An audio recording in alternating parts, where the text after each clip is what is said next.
الحمدللہ وحدہ والصلاۃ والسلام علی من لا نبی بعدہ اما بعد فاعوذ باللہ من الشیطان الرجیم بسم اللہ الرحمن الرحیم۔ السلام علیکم ناظرین، صبح کی پرنور ساعتوں میں سعادت کی گھڑیوں میں public news T V channel پر پروگرام صدائے قرآن لے کر ڈاکٹر محمد طاہر مصطفیٰ آپ کی خدمت میں حاضر۔ ناظرین کرام، آج صدائے قرآن میں جو ہمارا سبق ہے قرآن کریم کا چھٹا پارہ ہے، سورہ المائدہ ہے اور آیت نمبر 11 اور 12 ہماری گفتگو کا موضوع ہوگا۔ ناظرین کرام، آئیے سب سے پہلے آج کے سبق کی ہم تلاوت سماعت کرتے ہیں امام حرمین شریفین قاری عبدالرحمن السدیس کی آواز میں۔ بسم اللہ الرحمن الرحیم۔ اے لوگو جو ایمان لائے ہو، اللہ کے اس احسان کو یاد کرو جو اس نے تم پر کیا تھا، جب ایک گروہ نے تم پر دست درازی کا ارادہ کر ہی لیا تھا، لیکن اللہ نے ان کے ہاتھ تم لوگوں پر اٹھنے سے روک لیے تھے۔ اللہ سے ڈرتے رہو، اور ایمان والوں کو تو صرف اللہ پر ہی بھروسہ کرنا چاہیے۔ اللہ نے بنی اسرائیل سے پختہ عہد لیا تھا اور ان میں 12 سردار مقرر کر دیے تھے، اور ان سے کہا تھا کہ میں تمہارے ساتھ ہوں اگر تم نے نماز قائم رکھی، زکوٰۃ دیتے رہے اور میرے رسولوں کو مانتے رہے اور ان کی مدد کرتے رہے، اور اگر اللہ کی راہ میں اپنا مال خرچ کر کے اس کو قرض حسنہ کے طور پر دیتے رہے، تو یقین رکھو میں تمہاری برائیاں بھی تم سے زائل کر دوں گا اور تم کو ایسی جنتوں میں داخل کروں گا جن کے نیچے نہریں بہتی ہوں گی۔ لیکن اس کے بعد بھی اگر کسی نے کفر کی روش اختیار کی تو اس کا مطلب یہ ہوگا کہ وہ سیدھے راستے سے بھٹک گیا۔ ناظرین کرام، یہ ہمارا آج کا سبق ہے پروگرام میں، اور اس سبق کے تناظر پہ جب ہم غور کرتے ہیں ناظرین کرام، تو یہ بات سامنے آتی ہے کہ حق کی راہ میں، دعوت ایمان کی راہ میں، اللہ سے ڈرنے کی راہ میں، دین کی ترویج کی راہ میں ایسے لگتا ہے کہ ایک آفاقی حقیقت ہے کہ آزمائش کے طور پر اللہ رب العزت نے رکاوٹیں ضرور رکھی ہیں کہ کون کتنا مستحکم رہتا ہے، کون کتنا ثابت قدم رہتا ہے، اور کس کے پائے استقلال میں لغزش آتی ہے۔ ناظرین کرام، یہ اللہ رب العزت نے ایسی آزمائش رکھی ہے کہ جس میں سے انبیاء اور رسل بھی گزرے ہیں۔ سب سے زیادہ مقربین کون رہے ہیں اس کائنات میں؟ انبیاء کی جماعت رہی ہے، رسولوں کی جماعت رہی ہے، اور ناظرین کرام تاریخ شاہد ہے۔ ہم حضرت آدم علیہ السلام سے خاتم الانبیاء صلی اللہ علیہ وآلہ وسلم تک تمام انبیاء جن کے تذکرے ہمیں قرآن و سنہ میں ملتے ہیں، ان کی تاریخ کا مشاہدہ کر کے دیکھ لیں تو یہی نظر آتا ہے کہ سب کے سب انبیاء اور رسل بھی اس آزمائش سے گزرے ہیں کہ ان کی راہ میں رکاوٹیں آتی رہیں، مصائب آتے رہے، آلام آتے رہے، لیکن اللہ رب العزت نے ناظرین کرام آزمائش رکھی تھی، اور جو اس آزمائش پر پورے اترے ہیں یا اترتے ہیں آج، انبیاء تو پورے اترے ہی اترے تھے، کیونکہ وہ تو اللہ کے منتخب کردہ مقربین تھے، وہ تو اس مشن کے پیامبر تھے جو اللہ رب العزت ان کو سونپتا رہا اور وہ اپنی امتوں تک پہنچاتے رہے۔ ان کی تو پیغمبرانہ ڈیوٹی اور فرض تھا کہ مینو عن اسی طرح سے اپنی اپنی امتوں تک اللہ کا پیغام پہنچائیں، جو کہ ان کی دنیاوی اور اخروی کامیابی کا ضامن رہا ہے وہ پیغام۔ لیکن ناظرین کرام، اس پیغام پہنچانے میں ان کو بھی بڑی رکاوٹیں دیکھنی پڑیں، بڑے مصائب دیکھنے پڑے، جھیلنے پڑے ہیں۔ ناظرین کرام، سب سے پہلے تو ہم یہ دیکھتے ہیں کہ دعوت دین اور دعوت ایمان کی پاداش میں سب سے پہلے نبی کریم صلی اللہ علیہ وآلہ وسلم پر جو پہلا دشمنی کا ہاتھ اٹھا تھا وہ آپ کے سکے چچا کا ہاتھ تھا۔ ناظرین کرام، جب اللہ رب العزت نے حکم دیا تھا آپ کو سرفرازی نبوت کے بعد کہ اے ہمارے حبیب وَأَنذِرْ عَشِيرَتَكَ الْأَقْرَبِينَ، اپنے اقارب کو اکٹھا کریں اور ان کو بتائیں کہ میں اللہ کا رسول ہوں، اور ان کو سبق دیں قولوا لا الہ الا اللہ، کہ اللہ کے تصور توحید کے پرچم کے نیچے جمع ہو جاؤ، اسی میں تمہاری فلاح ہے، اسی میں تمہاری کامیابی ہے۔ جب یہ آپ نے دعوت دی ہی تھی تو سب سے پہلا ہاتھ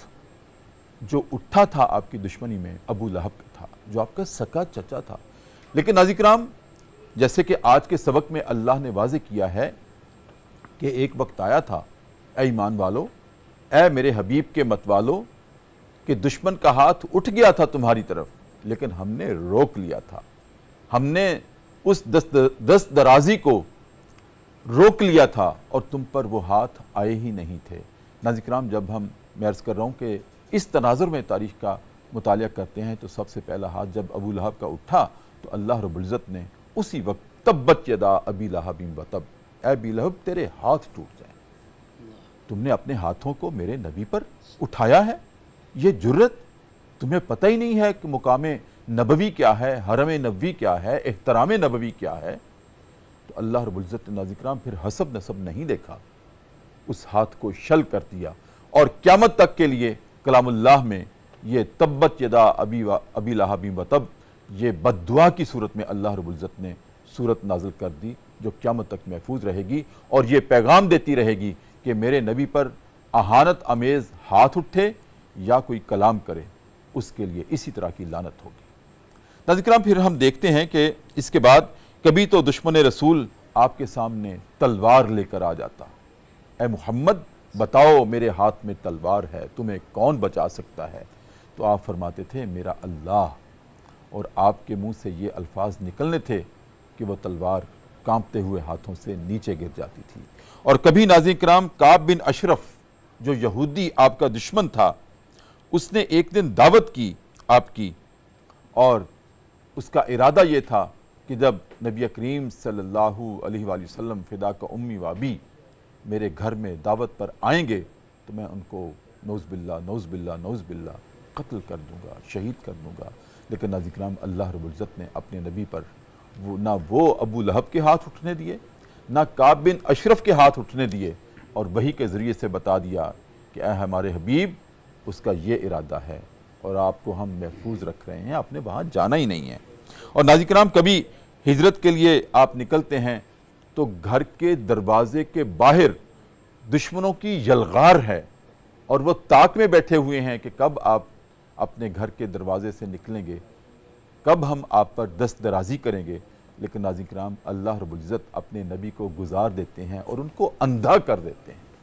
ان کو پتہ ہی نہیں چلتا کہ نبی کریم ہمارے راستے سے درمیان میں ہمارے سامنے سے گزر گئے ہیں۔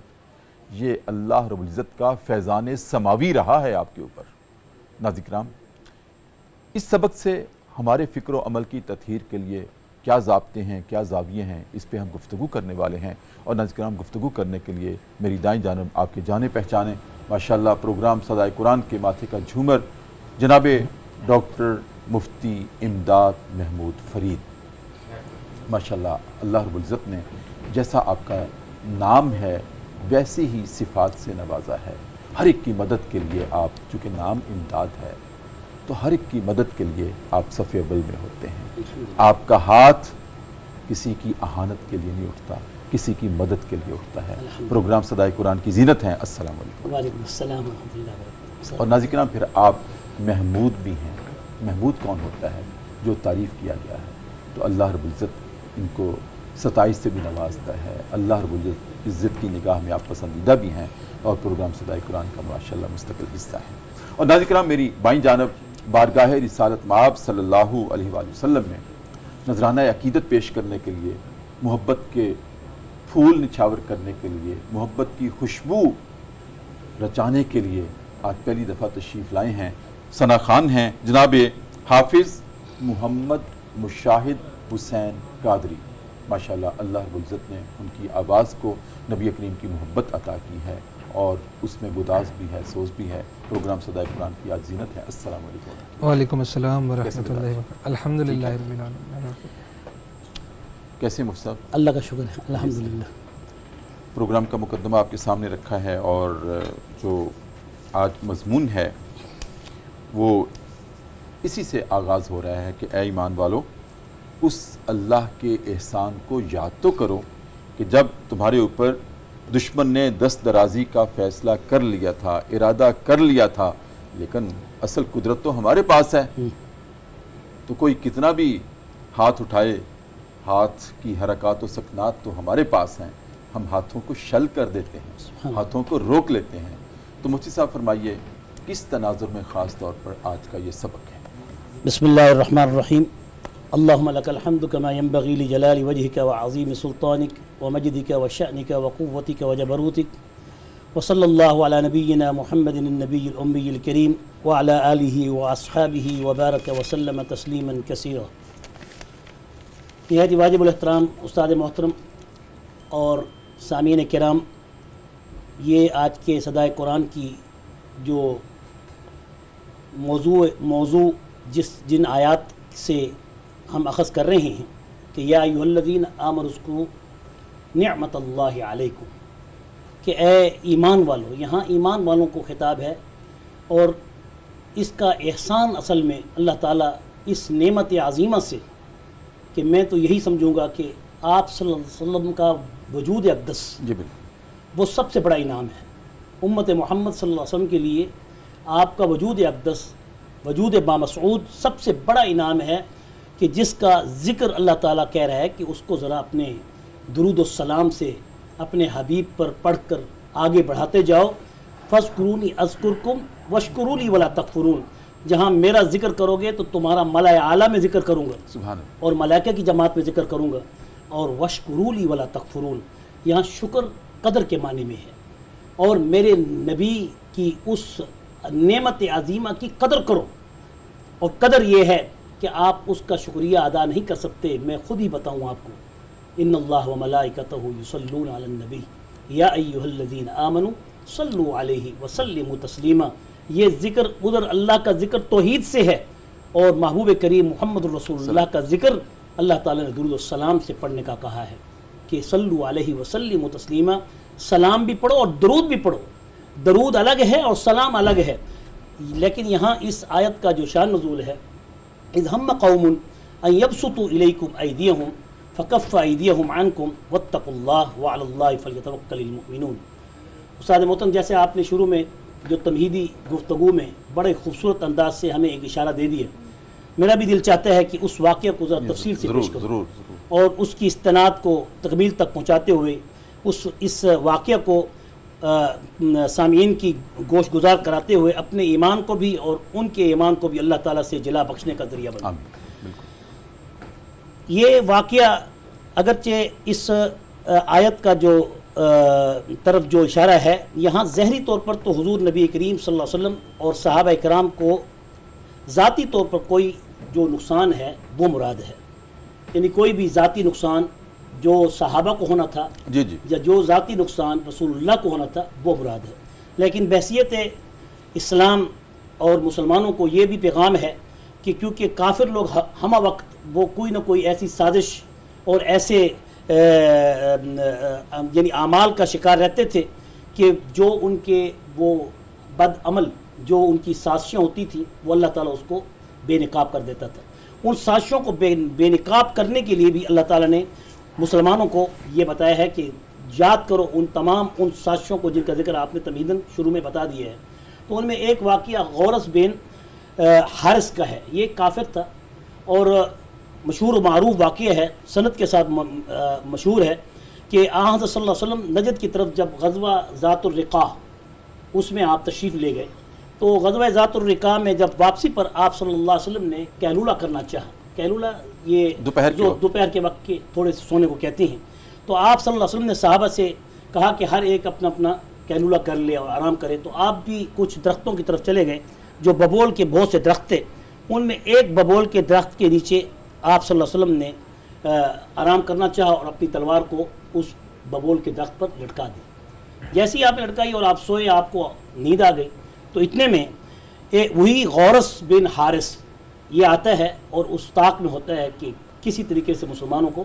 تکلیف دی جائے. تو وہ تو اب تو بہت ہی خوش تھا کہ نبی کریم صلی اللہ علیہ وسلم کی ذات اقدس کو اس نے پا لیا. اس نے وہ تلوار اٹھا لی اور تلوار اٹھا کے اس کے بعد اس نے آن صلی اللہ علیہ وسلم کے سامنے آ کر آپ کو اٹھایا اور کہا تخافونی، پہلے یہ کہا کہ تاکہ حضور نبی کریم صلی اللہ علیہ وسلم مجھے دیکھ کے کیسا پا رہے ہیں مجھے، کیا تخافونی، کیا آپ مجھ سے ڈر رہی ہیں؟ تو آپ نے فرمایا لا، آپ نے فرمایا نہیں. تو پھر اس نے کیا، پھر فمن یمنعک منی، اے محبوب کریم، وہ تو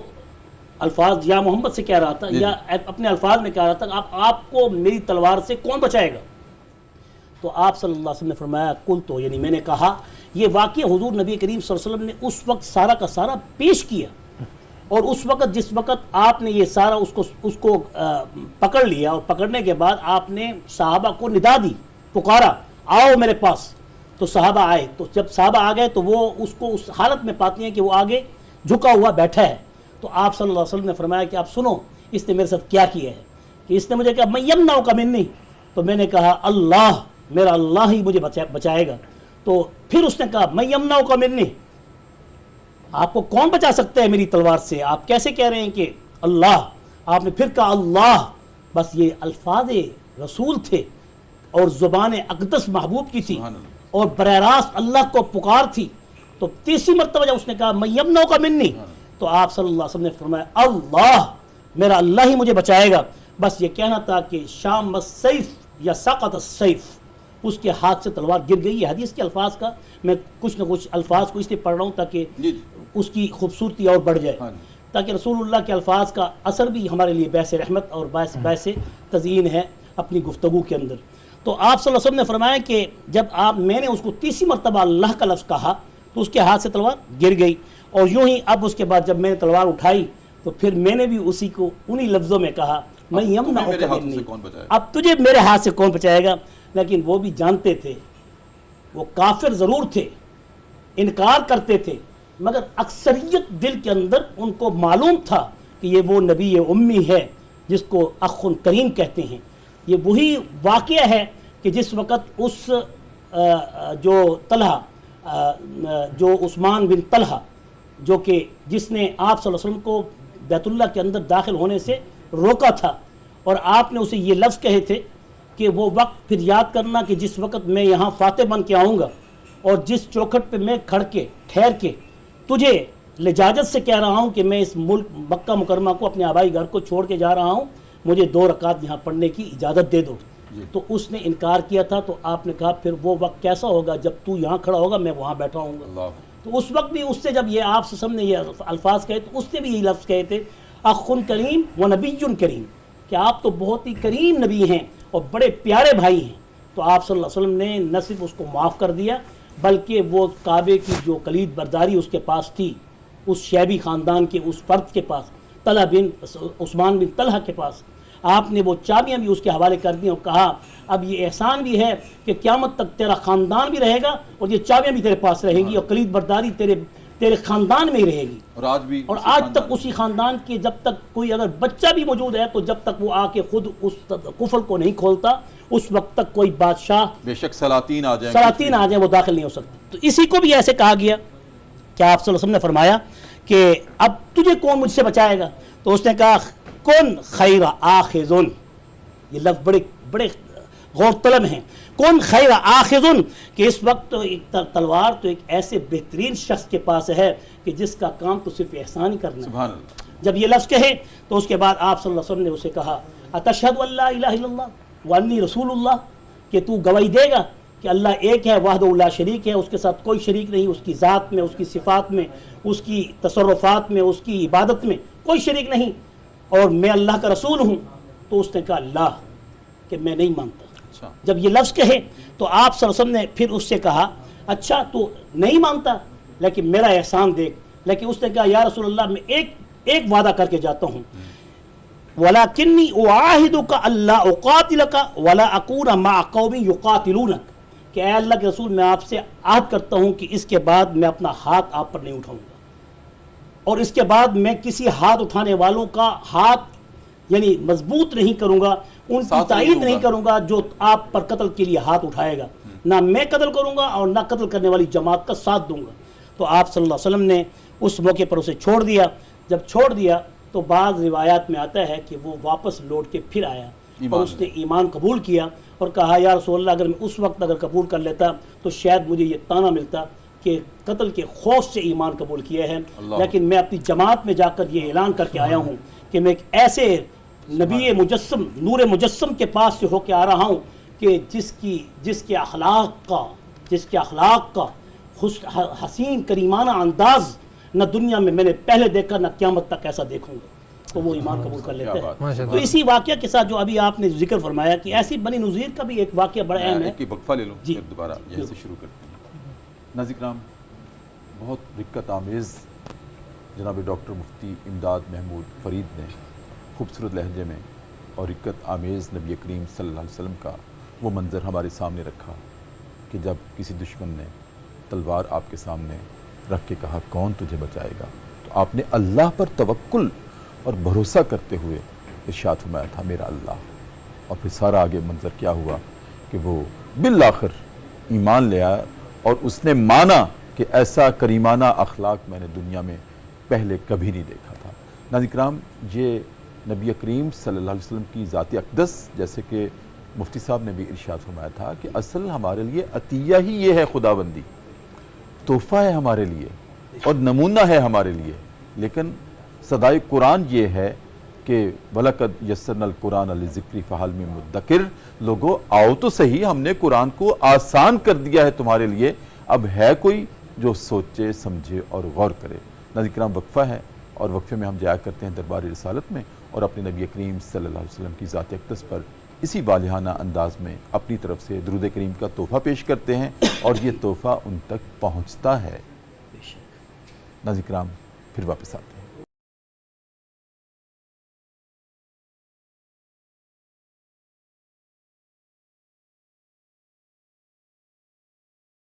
وقفے کے بعد ناظرین کرام دوبارہ آپ کی خدمت میں حاضر ہیں۔ صبح کی پر نور سے آتے ہیں، ہمارا پروگرام ہے صدائے قرآن، پبلک نیوز ٹی وی چینل ہے۔ آج ہمارا سبق ہے قرآن کریم کا 6واں پارہ ہے اور پوری ترتیب اور تسلسل سے ہم جہاں پہنچے ہیں وہ سورہ مائدہ ہے اور آیت نمبر 11 اور 12 آج ہماری گفتگو کا موضوع ہے۔ جی مفتی صاحب، آپ بات کر رہے تھے وقفے سے پہلے۔ بس وہ اس واقعے کا جو ایک تکمیلی حصہ جو تھوڑا سا باقی تھا، جس میں آپ نے بڑے خوبصورت ترتیب سے واقعات کو تبت یدا ابی لہب و تب میں، کہ جس وقت اس نے کہا تبا لک یا محمد، اے محمد نعوذ باللہ من ذالک صلی اللہ علیہ وسلم، آپ نے اس لیے بلایا ہے کہ اپنے اللہ کی توحید کا ڈنکا بجانا تھا، آپ کے نعوذ باللہ ہاتھ ٹوٹیں تو اللہ کو یہ جملے پسند نہ آئے، فوراً ہاتھ شل کر دی، فوراً ہاتھ شل کر دی۔ اللہ تعالیٰ ہر دشمن کو اس کو ڈھیل دے سکتا ہے، مگر نبی کی حرمت پر کوئی کمپرومائز نہیں، کبھی کمپرومائز نہیں ہو سکتا، اس کو دنیا کے اندر ہی ہلاک کرتا ہے، دنیا کے اندر ہی ذلیل کرتا ہے۔ ہمیشہ اللہ نے جواب دیا، اللہ نے جواب دیا، سبحان اللہ۔ اور اسی طرح بنی نذیر کا واقعہ بھی بڑا مشہور ہے کہ جس وقت چکی کا پاٹ، بڑا پاٹ، چھوٹا پاٹ نہیں، اس کو رکھ کر آپ کو نیچے بہانے سے مذاکرات کے لیے، جیسے بات چیت کے لیے، بات پوچھنے کے لیے بلایا گیا، اور اس دوران آپ پر اس چکی کے پاٹ کو گرانا تھا، تو اللہ نے خبر دے دی، تو اس لیے کہا یا ایھا الذین آمنوا اذکروا اللہ اذ ہم قوم ان یبسطوا الیکم ایدیہم فکف ایدیہم عنکم، ہم نے ہاتھ روک لیے، ہم نے ان کے ہاتھ ہی شل کر دیے، سن کر دیے اور روک دیے، کوئی میرے محبوب پر ہاتھ نہیں اٹھا سکتا۔ اور یہ بات حقیقت ہے، کیا انگلی اٹھانا بھی اہانت ہے۔ اس لیے تو رسول اللہ صلی اللہ علیہ وسلم کی حدیث مبارک ہے کہ اللہ تعالیٰ نے نبی کریم صلی اللہ علیہ وسلم کی یہ حدیث مبارک کہ آپ صلی اللہ علیہ وسلم کی حفاظت کی ذمہ داری اس قدر ہے کہ آپ صلی اللہ علیہ وسلم کے لیے جبریل امین جس وقت صحابہ آپ کی حفاظت کے لیے رات کو پہرا دیتے تھے یہودیوں کے شر سے بچنے کے لیے کہ کہیں آپ کو کوئی تکلیف نہ دے،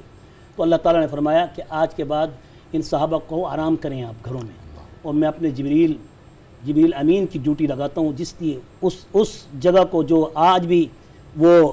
مدینہ منورہ میں وہ جو روشن دان ہے جس کے اوپر لکھا ہوا بھی ہے باب جبرائیل، وہاں پر جبریل امین پھر ڈیوٹی دیا کرتے تھے، اور آج تک اللہ کے پاک پیغمبر کی یہ ڈیوٹی دیتے ہوئے آ رہی ہے۔ سبحان اللہ۔ اور یہ اللہ تعالیٰ نے فرمایا کہ ہمیں ہی آپ کی حفاظت کرنی ہے اور اپنی ذمہ داری میں آپ کو لے لی ہے۔ سبحان اللہ۔ سبحان اللہ۔ مصطفی آگے سبق میں مضمون جو ہے نا وہ سوئچ کر رہا ہے بنی اسرائیل کی طرف، جی،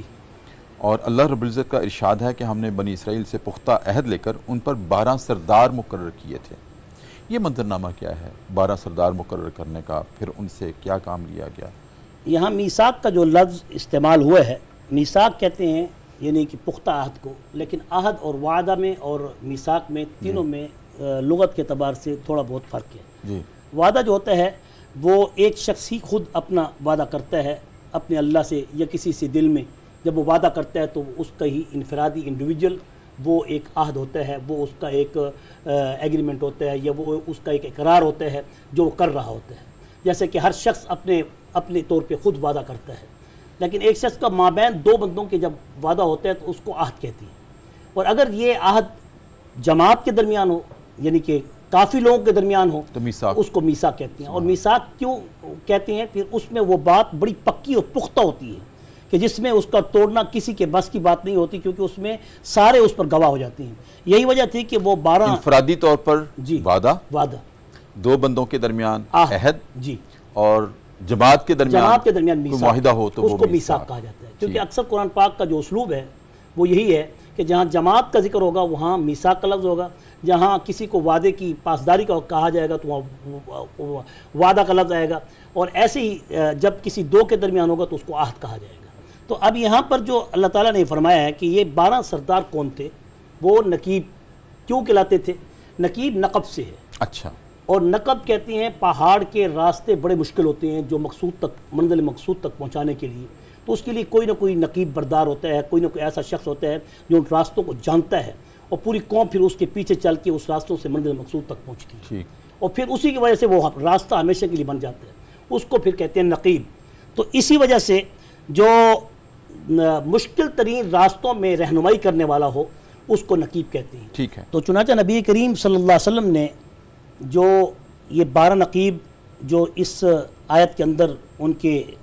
ذکر کیے گئے ہیں، یہ وہ 12 سردار تھے بنی اسرائیل کے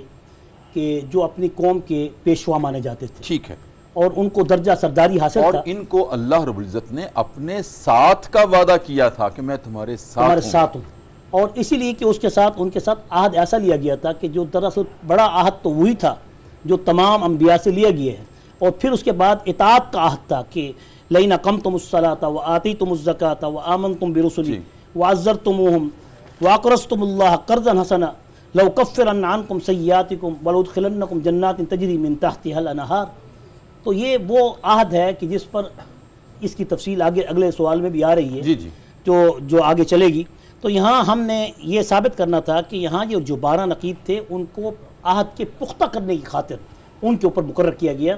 کیونکہ وہ قوم اپنے عہد سے اکثر روگردانی کرتی تھی، اور روگردانی کے عادت بن چکی سلے تھی۔ میں اور اس کی پاداش میں جی، جو اللہ رب العزت نے یہاں وعید ارشاد فرمائی ہے نا، جی، مفتی صاحب میں چاہوں گا اگر وہ بھی وضاحت فرما دیں کہ اللہ نے فرمایا ہے وہ سواء سبیل سے بھٹک گئے تھے، سیدھے راستے سے ہٹ چکے تھے۔ اب سواء سبیل، جی، میں چاہتا ہوں اس کی تھوڑی سی وضاحت فرمائیں۔ سواء السبیل کی جو تشریح ہے، سیدھا راستہ، جی، اس کو نبی کریم صلی اللہ علیہ وسلم کی ایک حدیث، طویل حدیث ہے، بڑی پیاری حدیث ہے، جی جی، میرا دل چاہتا ہے کہ یہ ساری ارشاد فرمائیں۔ سنائی دوں تاکہ مجھے بھی فائدہ ہو اور سامعین کو بھی فائدہ ہو، اور حضور کے الفاظ کی برکت بھی ہم تک پہنچے، جی، کہ جس میں آپ صلی اللہ علیہ وسلم نے یہ طویل حدیث جو کہ مسند احمد کی بھی ہے، اور اس کی تفسیر ابن عباس میں بھی اس کی پوری تشریح موجود ہے، کہ آپ صلی اللہ علیہ وسلم نے اس حدیث کو پیش کیا کہ جس وقت آپ صلی اللہ علیہ وسلم صحابہ کے ساتھ بیٹھے تھے تو آپ نے اپنے سامنے ایک سیدھی لکیر کھینچی، بالکل سیدھی لکیر کھینچی، اور پھر اس کے بعد اس کے ساتھ ساتھ چھوٹی چھوٹی لکیریں اور بھی کھینچیں، کوئی ادھر کوئی ادھر کوئی ادھر کوئی ادھر، پھر ان سب لکیروں میں جو ادھر ادھر کی لکیریں تھیں اس میں آپ صلی اللہ علیہ وسلم نے بالکل ایسے سیدھی لکیر کھینچی۔ اچھا، جب سیدھی لکیر بالکل کھینچی تو آپ صلی اللہ علیہ وسلم نے اس جو درمیان میں بیچ کے اندر جو آپ نے انگلی رکھ کر لکیر کھینچی تو آپ نے اس آیت کی ساتھ تلاوت بھی فرمائی، وَأَنَّ هَذَا، اور عملی تفسیر فرمائی، عملی تصویر فرمائی، وَأَنَّ هَذَا صِرَاطِي مُسْتَقِيمًا فَاتَّبِعُوهُ وَلَا تَتَّبِعُوا السُّبُلَ فَتَفَرَّقَ بِكُمْ عَنْ سَبِيلِهِ ذَلِكُمْ وَصَّاكُمْ بِهِ لَعَلَّكُمْ تَتَّقُونَ، کہ اے امت محمد صلی اللہ علیہ وسلم یہ ہے وہ دین جو میرا راستہ ہے، جو مجھ سے سیدھا راستہ تم تک پہنچ رہا ہے،